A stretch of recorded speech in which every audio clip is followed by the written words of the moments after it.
दोस्तों, क्या आप भी अपनी चार धाम की यात्रा के दौरान गंगोत्री धाम जाने वाले हो तो अपने बिल्कुल सही वीडियो पर क्लिक किया है। आपके मन में जितने भी सवाल होंगे उन सभी सवालों का जवाब आपको आज मिलने वाला है। इस वीडियो में हम आपको गंगोत्री धाम से जुड़ी संपूर्ण जानकारी देने के साथ साथ गंगोत्री धाम का महत्व, यहाँ तक कैसे जाएं, कहाँ रुके, कितना खर्चा होगा, गंगोत्री धाम की यात्रा के बाद गोमुख कैसे जाएं, सब कुछ डिटेल में बताएंगे। तो चलिए शुरू करते हैं। तो दोस्तों, सबसे पहले आपको गंगोत्री धाम के इतिहास और महत्व के बारे में बताते हैं। पौराणिक कथा के अनुसार प्रभु श्री राम के पूर्वज रघुकुल के राजा भगीरथ ने मां गंगा को धरती पर लाने के लिए इसी जगह, जिसे आज गंगोत्री के नाम से जाना जाता है, एक शिलाखंड पर बैठकर भगवान शिव की घोर तपस्या की थी। भगवान शिव भगीरथ के तप से बहुत ज्यादा प्रसन्न हुए और उन्होंने मां गंगा को ब्रह्मा जी के कमंडल से अपने सर पे धारण कर लिया। इसके बाद शिव जी ने एक जटा खोलकर गंगा को हिमालय की गोद में भेजा। मां गंगा ने धरती को पहली बार गंगोत्री धाम में ही स्पर्श किया था। गंगोत्री धाम उत्तरकाशी की सुंदर वादियों के बीच बसा हुआ है। ये उत्तराखंड के चार धामों में से दूसरा धाम है। ऐसी मान्यता है कि चार धाम की यात्रा के दौरान भक्त सर्वप्रथम यमुनोत्री धाम जाता है और उसके बाद गंगोत्री आता है। यहाँ पर स्नान कर यहाँ से गंगाजल भरकर वो आगे की यात्रा करने के लिए श्री केदारनाथ जी जाता है और आखिर में मोक्ष की प्राप्ति के लिए श्री बद्रीनाथ धाम। तो दोस्तों, ये था चार धाम की यात्रा के दौरान गंगोत्री धाम का महत्व। दोस्तों, बात करते हैं गंगोत्री धाम की यात्रा के लिए रजिस्ट्रेशन कैसे करना है। आपको सबसे पहले उत्तराखंड के चार धाम की यात्रा की दी गई वेबसाइट पर जाना है। यहाँ पर आपसे आपकी डिटेल पूछी जाएगी, जैसे कि आपका नाम, आप किस राज्य से हो, आप चार धाम में से कहाँ कहाँ की यात्रा करने वाले हो, आपकी यात्रा की तारीख क्या रहने वाली है और आप ये यात्रा कैसे करने वाले हो। तो दोस्तों, रजिस्ट्रेशन कराते हुए आप अपनी सभी डिटेल आराम से फिल कर अपना स्लॉट बुक कर अपना ई पास निकलवा सकते हो। अगर आपको गंगोत्री धाम की यात्रा करने के बाद आगे गोमुख जाना है तो आप यहाँ पर उसका रजिस्ट्रेशन भी कर सकते हो। अगर आप गोमुख का रजिस्ट्रेशन यहाँ नहीं करते तो आपको गंगोत्री में इसका ऑफलाइन रजिस्ट्रेशन तो जरूर कराना पड़ेगा। अब आगे बढ़ते हुए बात करते हैं कि गंगोत्री धाम कैसे पहुँचा जाए। तो जैसे कि हम सब जानते हैं कि हरिद्वार को चारों धाम का प्रवेश द्वार कहा जाता है। तो आप देश के किसी भी कोने में मौजूद क्यों ना हो, आप ट्रेन बस पकड़कर हरिद्वार पहुंच जाइए। अगर आप अपनी गाड़ी से हरिद्वार आना चाहते हो तो आप अपनी गाड़ी से भी हरिद्वार आ सकते हो। इसके बाद अगर आप चाहो तो अपनी गाड़ी से भी गंगोत्री धाम के लिए जा सकते हो, लेकिन जिनके पास अपनी गाड़ी नहीं है उनके लिए सबसे सस्ता रास्ता है बस।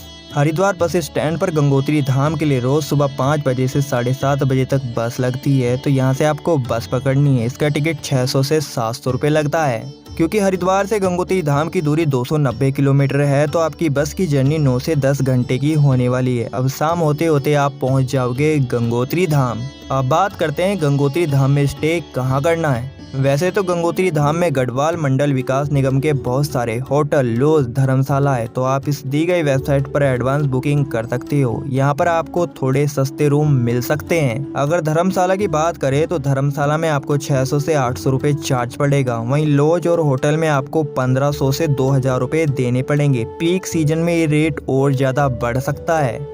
अब आप रात्रि भोजन ग्रहण कर आराम से गंगोत्री धाम में स्टे करना और अगली सुबह आप गंगा माता के मंदिर में दर्शन कर लेना। अगर दर्शन के टाइम की बात करें तो आप सुबह 4 बजे से लेकर दोपहर 2 बजे तक दर्शन कर सकते हो। इसके बाद 1 घंटे के लिए मंदिर के कपाट बंद हो जाते हैं, जो 3 बजे खुलते हैं, जो रात को 9 बजे तक खुले रहते हैं। वहीं अगर आरती की बात करें तो सुबह की आरती 6 बजे होती है और संध्या काल की आरती 7 बजे। आप दोनों में से किसी भी टाइम पर आरती में शामिल हो सकते हो। अब आपने गंगोत्री धाम मंदिर के दर्शन कर लिए हैं। अब आपको आगे बताते हैं गंगोत्री धाम से गोमुख कैसे जाया जाए। तो हमने रजिस्ट्रेशन करते समय बताया था कि आप गोमुख जाने के लिए यहाँ से भी रजिस्ट्रेशन कर सकते हो। मेरे जिन दोस्तों ने उस समय रजिस्ट्रेशन नहीं कराया था, अब उन्हें ऑफलाइन रजिस्ट्रेशन करने के लिए आपको गंगोत्री धाम में टूरिस्ट डिपार्टमेंट ऑफिस जाना पड़ेगा। आप किसी से भी पूछ लेना, आपको ऑफिस का एड्रेस आराम से मिल जाएगा। अब आपको वहाँ जाना है। वहाँ से आपको गोमुख की ट्रैकिंग के लिए परमिशन लेनी है, क्योंकि गोमुख का जो रास्ता होता है बहुत ही ज्यादा डिफिकल्ट होता है। तो उसके लिए थोड़ी परमिशन लगती है और एक दिन में केवल 150 भक्ति गोमुख की यात्रा के लिए जा सकते हैं। अब परमिशन लेकर आप गोमुख की यात्रा में आगे पहुंचोगे फॉरेस्ट विभाग। यहाँ पर आपको परमिशन दिखानी पड़ेगी। यहाँ पर आपको 150 रुपए का चार्ज भी लगेगा।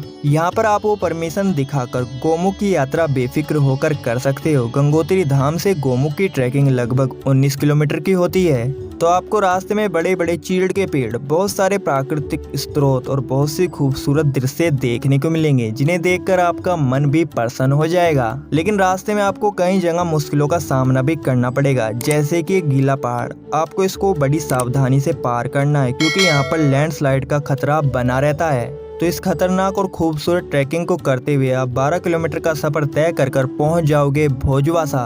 यहाँ पर गढ़वाल मंडल विकास निगम के होटल और कुछ आश्रम मौजूद है, जैसे कि लाल बाबा आश्रम और राम बाबा आश्रम। आप यहाँ पर स्टे कर सकते हो। भोजवासा इस गोमुख यात्रा के दौरान एकमात्र ऐसी जगह है जहाँ पर आप स्टे कर सकते हो। अगर आप यहाँ पर आश्रम में रुकते हो तो आपको 300 रुपए चार्ज देना पड़ेगा। वहीं होटल में आपको 1000 से 1500 रुपए देने पड़ेंगे। वैसे मेरी मानो तो आप आश्रम में ही रुकना, क्योंकि आश्रम सस्ता भी होता है और यहाँ पर आपको खाने पीने की भी कोई प्रॉब्लम नहीं होगी, क्योंकि यहाँ पर भंडारा चलता रहता है। अब यहाँ से आप ट्रैकिंग कंटिन्यूज रखते हुए 4 किलोमीटर का और सफर तय कर पहुंच जाओगे फाइनली गोमुख। तो दोस्तों ये वही जगह है जहाँ से पवित्र गंगा का उद्गम होता है। अब आप यहाँ पर स्नान कर सकते हो, लेकिन यहाँ पर पानी का टेम्परेचर बहुत ज्यादा कम होता है, तो अपनी तबीयत का ध्यान रखना। अब आपको गोमुख में इस खूबसूरत दृश्य, ग्लेशियर और इस बहते हुए शीतल जल को देखकर एक अलग सा सुकून मिलेगा और आप भी हर हर गंगे तो बोल ही पड़ोगे।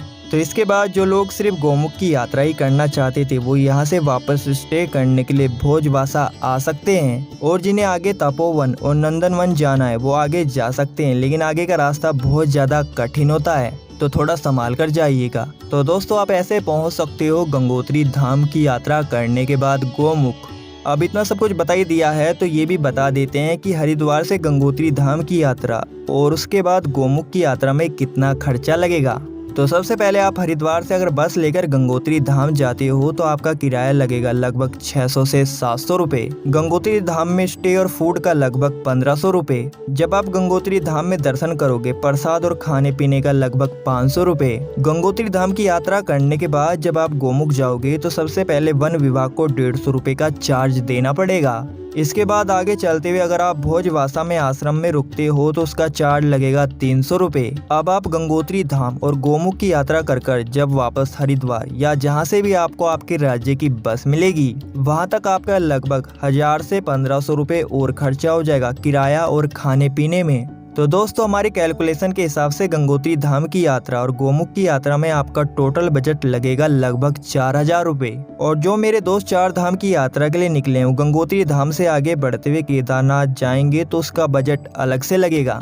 अगर आपको गंगोत्री धाम की यात्रा करने के बाद केदारनाथ जी भी जाना है तो इस पर हमने पहले से एक डेडिकेटेड वीडियो बनाई हुई है, जिसमें हमने केदारनाथ यात्रा से जुड़ी संपूर्ण जानकारी दी है। आपको ये वीडियो काफ़ी ज़्यादा हेल्प करने वाली है, तो इसे भी जाकर जरूर देखिएगा।